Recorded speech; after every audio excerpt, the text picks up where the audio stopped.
Assalamu alaikum wa rahmatullahi ta'ala wa barakatuhu jama'a bayan Allah. Ni Malam Hassan Sadaki, sarkin yaƙin Rauhanai.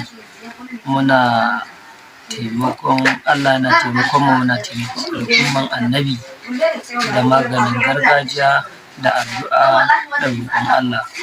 Wanda ya sami matsalan jini ko matsalan neman wasu abubuwa wanda suka faskara, mukan zo muna gaya ma Allah, kuma ikon Allah, Allah yakan biya mana buƙatun shi.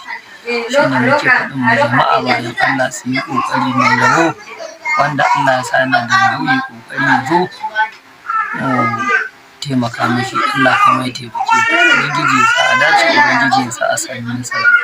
Muna ba da magani daban-daban, muna kuma yin abubuwa daban-daban, sai kuma Allah ba da iko mun zo mun zauna da mutum, ko ya neme mu ta lambar waya ko ya neme mu ta baki, sannan ya ji ƙarin bayani.